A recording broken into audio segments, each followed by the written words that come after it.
नमस्कार दोस्तों, मेरा नाम है भालचंद्र। ब्रह्मांड सिद्धाश्रम में आप सभी का स्वागत है। आज के इस वीडियो में हम चर्चा करेंगे कर्क राशि का मई 2023 का संपूर्ण राशिफल। कैसे होंगे ग्रह योग, कैसे होंगे ग्रह के राशांतर और वो आपके राशि पर किस प्रकार से प्रभाव करने वाले हैं, कौन से निर्णय आपको लेने हैं, कौन से निर्णय आपको टालने हैं, आपके जीवन का ऐसा कौन सा क्षेत्र है जो कि सबसे ज़्यादा प्रभावित होने वाला है, सभी के बारे में डिटेल में चर्चा इस वीडियो में हम करने वाले हैं।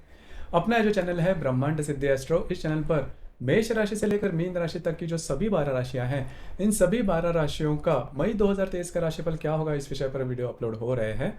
आप उसका आनंद जरूर लीजिए। तो आज के इस वीडियो में हम चर्चा करेंगे कर्क राशि के बारे में। तो सबसे पहले हम सूर्य के बारे में चर्चा करेंगे। जैसे कि जो सूर्य ग्रह है वह आपके दशम भाव में भ्रमण कर रहा है। दिनांक 16 तारीख के बाद ये जो सूर्य है वो आपके लाभ भाव में भ्रमण करेगा। अब ये जो सूर्य है वह आपका दशमेश भी है। तो यहाँ पर दो तीन बातें, जैसे कि पिछले करीबन 10-15 दिनों में आपने अनुभव की होगी कि अगर आप कोई बिजनेस कर रहे हो तो उसके संदर्भ में कुछ आपने अच्छी इन्वेस्टमेंट की थी, उसके रिटर्न्स भी आपको अच्छे मिले होंगे। जहाँ पर आप काम करते हो, नौकरी करते हो या फिर व्यवसाय करते हो, वहाँ पर के जो लोग होंगे उनमें आपके काम की अप्रिसिएशन भी हुई रहेगी। अगर आप नौकरी करते हो तो आपके जो वरिष्ठ हैं उन्होंने भी आपके काम की काफ़ी अप्रिसिएशन की होगी, जो कि काफ़ी अच्छी बात है। तो उस लिहाज से अगर देखा जाए तो ये जो रवि का भ्रमण है वो आपके लिए बहुत ही ज़्यादा शुभदायी साबित होगा। उसी प्रकार जैसे ही ये जो रवि 16 तारीख के बाद आपके लाभ भाव में भ्रमण करेगा तो आपके ऐसे मित्र जो कि बहुत ज़्यादा फेमस है, जीवन में बहुत ज़्यादा सक्सेसफुल है, उनसे आपको काफ़ी अच्छी मदद मिल सकती है। तो कुल मिला के देखा जाए तो ये जो रवि का भ्रमण है वो आपके लिए शुभ फलदायी साबित होगा। इसके बाद हम चर्चा करेंगे मंगल ग्रह के बारे में। मंगल ग्रह सबसे महत्वपूर्ण ग्रह है आपके राशि के लिए। इसे राजयोगकारक ग्रह भी कहा जाता है, क्योंकि ये आपका पंचमेश भी है, दशमेश भी है, जो कि आपके व्यय भाव में भ्रमण कर रहा है और दिनांक 11 तारीख के बाद ये आप ही के राशि में भ्रमण करेगा। देखिए, पिछले करीबन एक महीने से जो बातें हैं वो आपके लिए बहुत ही ज़्यादा फ्रस्ट्रेटिंग रही थी। मतलब आपके जो काम है वो नहीं हो रहे थे, छोटी छोटी बातें भी आपके लिए प्रॉब्लम कॉम्प्लिकेशन लेके आ रहे थे, और जो बातें आप बहुत ही सहज रूप से कर रहे थे तो उसमें भी ऑब्स्टेकल्स आ रहे थे। तो फ्रस्ट्रेटिंग या फिर स्ट्रेसफुल जो दिन थे वो आपने अनुभव किए होंगे पिछले करीबन एक सवा महीने से। तो अब ये जो बातें हैं वो काफ़ी मायने में समाप्त हो जाएगी। दिनांक 11 तारीख के बाद जैसे ही ये मंगल ग्रह आपके राशि में भ्रमण करेगा, जो सभी स्ट्रेस या फिर टेंशन वाली बातें हैं वो काफ़ी मायनों में नॉर्मल होती हुई नजर आएंगे। अब यहाँ पर ये जो मंगल है वो आपके लिए शुभ फलदायी साबित होगा। जैसे ही ये मंगल आपके राशि में भ्रमण करेगा तो काफ़ी ज़्यादा एक्टिवनेस आप में देखा जाएगा। जो भी महत्वपूर्ण काम जो कि रुके हुए पूरे नहीं हो रहे हैं उसको गति मिल जाएगी। उसी प्रकार अगर आप किसी के रिलेशनशिप में हैं उनके साथ भी जो भी छोटी मोटी बातों के लेकर प्रॉब्लम कॉम्प्लिकेशन थे वो काफ़ी मायनों में नॉर्मल होते हुए नजर आएंगे। अगर हम नई रिलेशनशिप बनाना चाहते हो तो भी ये जो मंगल का भ्रमण है बहुत ही शुभ फलदायी साबित होगा।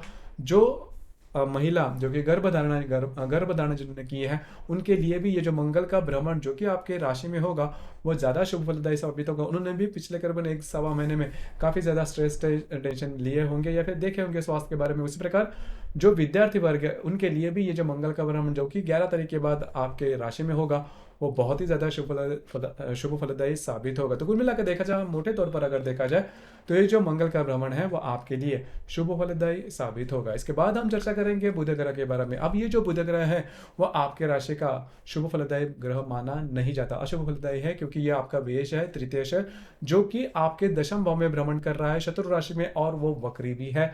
तो करीबन पिछले करीबन 10-12 दिनों में आपने देखा होगा कि जो डॉक्यूमेंटेशन की काम है वो आपके नहीं हो रहे। जो भी आपका कार्य क्षेत्र है उससे रिलेटेड कई ऐसी बातें हैं जो पूरे होते होते रुक रही है। तभी और जिसकी वजह से जो थोड़ा सा स्ट्रेस भी आया होगा, या फिर जो भी आपका कार्य क्षेत्र है वहाँ पर ऐसी कोई बातें हुई रहेंगी जिसकी वजह से आपका जो कार्य क्षेत्र है उसके ऊपर भी उसका नेगेटिव असर आपने देखा होगा। तो अब ये जो बातें है वो काफ़ी मायनों में नॉर्मल होती हुई नजर आएंगे। लेकिन यहाँ पर मैं एक बात कहना चाहूँगा कि किसी भी प्रकार की जो बात है जो कि डॉक्यूमेंट से रिलेट करती है आपके कार्य क्षेत्र के बारे में बिल्कुल भी नहीं करना करीबन 16-17 तारीख तक, क्योंकि अगर इसके बारे में कुछ काम आप करते हो तो आपके जो अनुमान है वो चूक सकते हैं। ध्यान में रखिए, जो बुध जो कि आपके दशम भाव में वक्री चल रहा है वो आपके लिए शुभ फलदायी साबित नहीं होगा। तो इन चीज़ों पर थोड़ा सा ध्यान देना बहुत ही आवश्यक होगा। इसके बाद हम चर्चा करेंगे गुरु ग्रह के बारे में। अब ये जो गुरु ग्रह है वह आपके राशि के लिए सबसे महत्वपूर्ण ग्रह है, क्योंकि ये आपका षष्ठेश है, भाग्येश है। भाग्येश होने के कारण महत्वपूर्ण कौन स्थान का अधिपति होने के कारण जो गुरु है वो आपके लिए शुभ फलदायी साबित होगा। अब ये जो गुरु है वो पिछले महीने मतलब अप्रैल के महीने के 21 तारीख को वो आपके दशम भाव में आ गया है।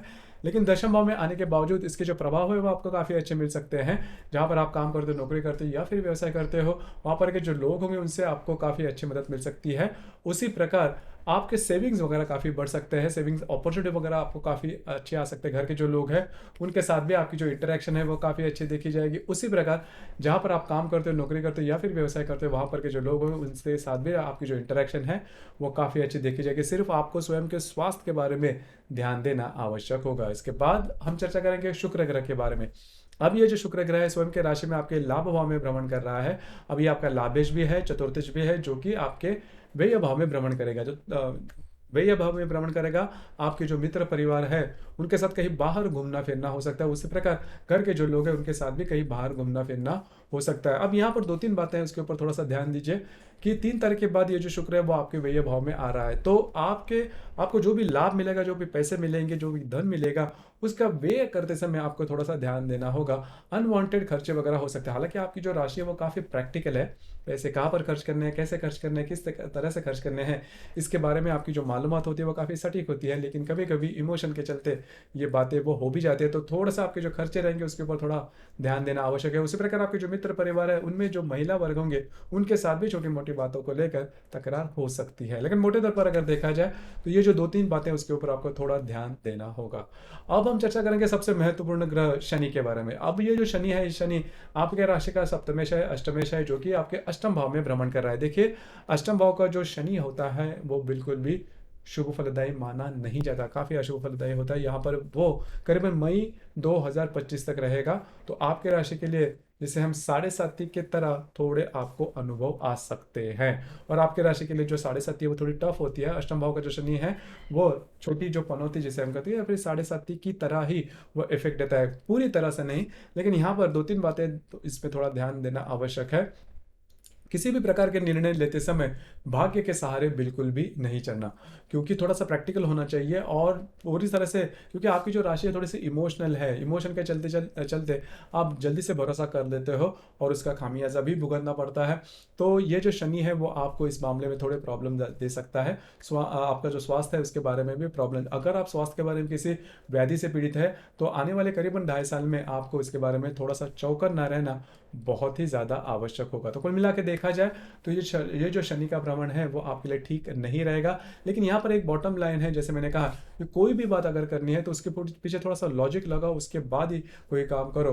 कॉन्फिडेंस में जाके या फिर इमोशन में जाके कोई भी काम नहीं करना, या फिर भाग्य के सारे कोई भी काम नहीं करना, आप उसमें बुरी तरह से फंस सकते हो। हालांकि जो गुरु है वो आपके लिए शुभ फलदायी है, मतलब ऐसा नहीं है कि पूरे के पूरे 2.5 साल आपके जो है वो संकट में जाएंगे, ऐसा बिल्कुल भी नहीं। इसमें जो भी ग्रह, जैसे कि अभी गुरु ठीक है आपके लिए, क्योंकि बाकी की जो बातें ग्रह है वो भी ठीक ठाक है, तो समय ये जो महीना है उसमें ज़्यादा कोई संकट या फिर प्रॉब्लम नहीं आएंगे। लेकिन कई दफ़ा ऐसे होते हैं कि बहुत से ग्रह वो आपके विरोध में रहते हैं, तब जो सिचुएशन है वो ज़्यादा कॉम्प्लिकेटेड हो सकती है। तो कुल मिला के देखा जाए तो इन चीज़ों पर थोड़ा सा ध्यान देना आवश्यक होगा। तो मोटे तौर पर अगर देखा जाए तो आपके लिए गुरु जो है वो काफ़ी अच्छा होगा। जो मंगल जो कि अच्छा नहीं चल रहा था वो भी दिनांक 11 तारीख के बाद आपके लिए सही हो जाएगा। तो कुल मिला के देखा जाए तो आपके लिए जो सिचुएशन है वो ठीक ठाक ही रहेगी। अब हम चर्चा करेंगे ग्रह योगों के बारे में। ग्रह योगों के बारे में अगर देखा जाए तो दिनांक 1 तारीख को रवि और बुध की युति होने जा रही है मेष राशि में आपके दशम भाव में। अब ये जो बातें काफ़ी महत्वपूर्ण होगी, आपको आपका जो भी कार्य क्षेत्र है उसके सिलसिले में कहीं बाहर घूमना फिरना हो सकता है। डॉक्यूमेंटेशन की बारे में अगर कोई भी बात है तो आपको थोड़ा सा सजग रहना आवश्यक होगा। यह जो ग्रह योग है इसका जो प्रभाव है वो करीब 1-2 तारीख में देखा जाएगा। उसी प्रकार दिनांक 4 तारीख को शुक्र और नेपच्यून का केंद्र योग होने जा रहा है। शुक्र जो कि आपके व्यय भाव में है और जो नेपच्यून आपके भाग्य भाव में है, दोनों का केंद्र योग होने जा रहा है। अब यहाँ पर आपके घर के जो महिला वर्ग है उनके स्वास्थ्य के बारे में थोड़ा ध्यान देना होगा। इस तारीखों के दरमियान, मतलब 4 तारीख को ये योग होने वाला है, तो दिनांक 4 और 5 तारीख के दरमियान पैसे के मामले में थोड़ी सी किल्लत वगैरह आ सकती है। आपके जो मित्र परिवार है उनमें जो महिला रहेंगे उनके साथ भी छोटी मोटी बातों को लेकर तू में हो सकती है। उसी प्रकार दिनांक 9 तारीख को रवि और हर्षल की युति होने जा रही है आपके दशम भाव में। अब ये जो ग्रह योग है वो आपके लिए काफ़ी मायने रखता है। जहाँ पर आप काम करते हैं वहाँ पर के जो वरिष्ठ होंगे उनके साथ छोटी मोटी बातों को लेकर तकरार हो सकती है, और ये जो तकरार है वो काफ़ी बढ़ सकती है। उसका जो प्रभाव है वो सीधे सीधे आपके कार्य क्षेत्र पर भी आ सकता है। तो ये जो कालावधि है, मतलब 9 तारीख के यह जो ग्रह योग है वो होने वाला है, इसका जो प्रभाव है वो 8, 9, 10 इन 3 दिनों में ज़्यादा देखा जाएगा। तो खुद पर थोड़ा सा संयम रखना बहुत ज़्यादा आवश्यक होगा। उसी प्रकार दिनांक 13 तारीख को शुक्र और शनि का त्रिकोण योग होने जा रहा है। शुक्र जो कि आपके व्यय भाव में है, शनि जो कि आपके अष्टम भाव में है, दोनों का त्रिकोण योग होने जा रहा है। हालांकि दोनों जो ग्रह है वो आपके राशि के लिए अशुभ फलदायी है और जो स्थान है वो भी अशुभ है। इसकी वजह से इसका बहुत हालांकि पॉजिटिव इफेक्ट आपको नहीं मिलेगा, लेकिन छोटी मोटी बातें हो सकती है, जैसे कि आपके घर के जो लोग हैं उनके साथ आपकी इंटरेक्शन ठीक होती हो सकती है, छोटे मोटे अनएक्सपेक्टेड लाभ वगैरह मिल सकते हैं। उसी प्रकार मंगल और नेपच्यून का त्रिकोण योग भी होने जा रहा है। मंगल जो कि आपकी राशि में भ्रमण करेगा और जो नेपच्यून आपके भाग्य भाव में भ्रमण करेगा, दोनों का त्रिकोण योग होने जा रहा है दिनांक 15 तारीख को। अब ये जो ग्रह योग है वो आपके लिए बहुत ही ज्यादा शुभ फलदायी साबित होगा, क्योंकि मंगल जैसे हमने शुरुआत में कहा, ये राजयोग कारक है, ये आपका पंचमेश भी है, दशमेश में है, जो कि आप ही के राशि में भ्रमण कर रहा है और नेपच्यून के त्रिकोण योग में है। तो यह जो त्रिकोण योग है आपके लिए बहुत ज्यादा शुभ फलदायी साबित होगा। खास करके अगर आप शेयर मार्केट में ट्रेड करते हो तो कुछ अच्छे लाभ वगैरह मिल सकते हैं। अगर आप किसी के रिलेशनशिप में, तो आप दोनों में जो रिलेशनशिप है वो काफी अच्छे देखे जाएंगे। सबसे महत्वपूर्ण बात, कुछ अच्छे इंट्यूशंस वगैरह आपको आ सकते हैं। आपके जीवन में जो भी प्रॉब्लम कॉम्प्लिकेशन चल रहे हैं उसके संदर्भ में कुछ अच्छे इंट्यूशन आ सकते हैं, जिसके ऊपर अगर आप सोचते हो उसका और इसके बारे में कोई डिसीजन लेते हो तो भविष्य में जाकर आपके लिए वो फायदेमंद साबित हो सकता है। उसी प्रकार जो गर्भवती महिला है उनके लिए भी ये जो कालावधि है बहुत ही ज़्यादा शुभ फलदायी साबित होगा। 14, 15, 16 ये तीन दिन जो है वो आपके लिए महत्वपूर्ण और शुभ फलदायी साबित होंगे। उसी प्रकार दिनांक 28 तारीख को शनि और राहु की युति गुरु और राहु की युति होने जा रही है, जिसे हम चांडाल योग भी कहते हैं। तो चांडाल योग इस शब्द पे ज़्यादा नहीं जाना।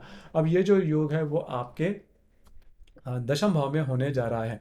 तो यहाँ पर 2-3 बातें हैं, उसके ऊपर थोड़ा सा ध्यान देना आवश्यक है। जहाँ पर आप काम करते हो, नौकरी करते हो या फिर व्यवसाय करते हो, वहाँ पर के जो लोग होंगे उनके साथ ऐसी कोई बात हो सकती है, मिसअंडरस्टैंडिंग हो सकती है, जिसकी वजह से जो वहाँ का जो वातावरण होगा वो थोड़ा सा दूषित हो सकता है। तो आपको इसके बारे में थोड़ा सा ध्यान देना आवश्यक है। और यह जो कालावधि है, मतलब हालांकि ये जो दोनों ग्रह है वो स्लो मूविंग प्लैनेट है, इसकी वजह से इसका जो प्रभाव है वो करीबन 25 मई से लेकर 30-31 मई तक देखा जाएगा। तो यह जो 5-6 दिन है, इसमें आप किसी भी प्रकार के महत्वपूर्ण निर्णय नहीं लेना, भाग्य के सहारे कोई भी निर्णय नहीं लेना, रिस्क नहीं लेना। अगर लेते हो तो आप उसमें बुरी तरह से फंस सकते हो। अब यहाँ पर और एक बात है, क्योंकि जो शनि आपके अष्टम भाव में है, इसकी दृष्टि भी ये जो दो ग्रह उन पर हो रही है। तो ये जो चांडाल योग है थोड़ा सा टफ आपको हो सकता है, तो थोड़ा सा अलर्ट रहना ज़्यादा आवश्यक होगा। उसी प्रकार इस महीने की जो बुद्ध पूर्णिमा है, इस महीने में बुद्ध पूर्णिमा है जो कि 5 तारीख को है, जो अमावस्या है वो 19 तारीख को है। पूर्णिमा और अमावस्या के दिन जो रविचंद्र का जो आकर्षण होता है पृथ्वी के प्रति वो काफ़ी ज़्यादा पाया जाता है। इस वजह से हमारी जो भावनाएं होती है वो तीव्रतम होती है, और वैसे भी देखा जाए तो आपकी जो राशि है वो इमोशनल ज़्यादा होती है। तो इस वजह से इन दिनों में किसी भी प्रकार के महत्वपूर्ण निर्णय बिल्कुल भी नहीं लेना, क्योंकि इमोशन के चलते जो भी निर्णय लिए जाते हैं वो चूकने की संभावना ही ज़्यादा होती है। तो इन सब चीज़ों पर थोड़ा सा ध्यान देना या फिर अमल करना ज़्यादा आवश्यक होगा। तो दोस्तों, ये था कर्क राशि का मई 2023 का संपूर्ण राशिफल। आपको ये राशिफल कैसे लगा, आपने किस प्रकार से अनुभव किया, नीचे कमेंट बॉक्स में जरूर कमेंट करना। और अपना जो चैनल है ब्रह्मांड सिद्धि एस्ट्रो, इसे भी लाइक, शेयर और सब्सक्राइब जरूर करना। धन्यवाद।